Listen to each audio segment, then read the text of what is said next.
இந்த பகுதியில இவ்வளவு இஸ்லாமிய சமுதாய பிரச்சனை இருக்கு. அங்க இஸ்லாமிய சமுதாயத்தை சார்ந்தவர்கள் அவங்களுடைய சொந்த இடத்தையும் இன்னைக்கு வக்ஃப் போர்டுல மாத்தி எடுத்துட்டு போறாங்க.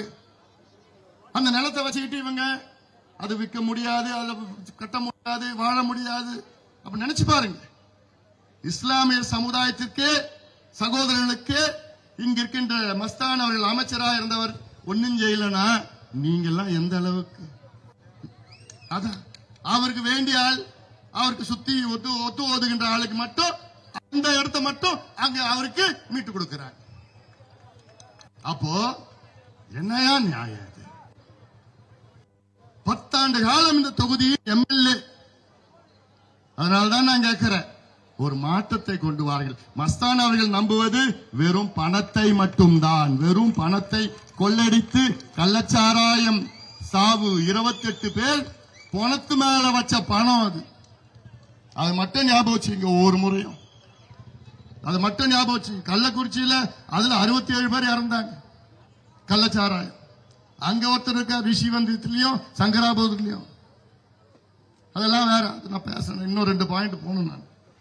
அதனால நான் கேட்கிறேன், நம்ம ஆட்சி அதிமுக ஆட்சி இன்னும் 1 மாதத்தில் வரும். நம்ம ஆட்சி வந்தவுடன் விவசாயிகளுக்கு நெல்லு, ஒரு குவிண்டால் நெல், 100 கிலோ நெல்லுக்கு 3500 ரூபாய் கொடுக்கப்படும்.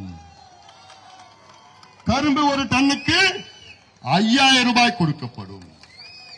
விவசாயிகளுடைய அனைத்து விளைபொருட்கள், நீங்க எந்த விளைச்சல் இருந்தாலும் சரி, காய்கறி, பழம், பூ, எந்த விளைச்சல்னாலும் ஒன்னொன்னுக்கும் விலை நிர்ணயம் செய்யப்படும். விலை நிர்ணயம் செய்யணும். இதுதான் நம்முடைய ஆட்சி. 1 மாதத்திலே வருகின்ற ஆட்சி. அதை சிந்திக்க வேண்டும். சமூக நீதி என்றால் என்னவென்று கூட தெரியாது ஸ்டாலின் அவர்கள். ஆனா ஸ்டாலின் அவர்கள் மேடையில் பேசுறதெல்லாம் கொள்ளு தாத்தா தந்தை பெரியாரா அவர் சொல்றார். ஸ்டாலின் அவர்கள் அவருடைய கொள்ளு தாத்தா தந்தை பெரியாரா, அவருடைய தாத்தா அறிஞர் அண்ணாவா, அவருடைய அப்பா முத்துவேல் கருணாநிதி. இவர்கள் எல்லாம் சமூக நீதிக்காக அடையாளம் கண்டவர்கள். ஆனால் அந்த வழியில் வந்த ஸ்டாலின் அவர்கள் சமூக நீதி என்று என்ன கூட தெரியாது, என்னவென்று கூட தெரியாத ஒரு முதலமைச்சர். இதெல்லாம் வெட்கக்கேடு. 5 ஆண்டு காலம் வெட்கக்கேடு. ஆனால் எடப்பாடி பழனிசாமி அவர்கள் அவர் முதலமைச்சராக இருந்த நேரத்திலே ஏழை மாணவர்கள், அரசு பள்ளிக்கூடத்தில் படிக்கின்ற ஏழை மாணவர்களுக்கு 7.5 விழுக்காடு இடஒதுக்கீட்டை வழங்கினார் எடப்பாடி பழனிசாமி அவர்கள். இதே எடப்பாடி பழனிசாமி அவர்கள் வன்னிய சமுதாயத்திற்கு 10.5 விழுக்காடு இடஒதுக்கீட்டை வழங்கினார். ஆனால் அதை கெடுத்து அதை பறித்தது முதலமைச்சர் ஸ்டாலின் அவர்களும் திமுகவும். கொடுத்தது எடப்பாடி பழனிசாமி அவர்கள், கெடுத்தது மு.க. ஸ்டாலின் அவர்கள். எல்லாம் நீங்கள் மன்னிக்க கூடாது, மறக்க கூடாது. ஆனால் திமுகவுடைய சதி என்ன? பட்டியலின மக்களும், வன்னியர் மக்களும், யாதவர் சமுதாயமும், முதலியார் சமுதாயம், இஸ்லாமியர்கள் எல்லாம் சூழ்ச்சி சண்டை போட்டுக்கணும். அதுல திமுக குளிர்காயம். காலங்காலமா இதுதான் நடந்துட்டு இருக்குது.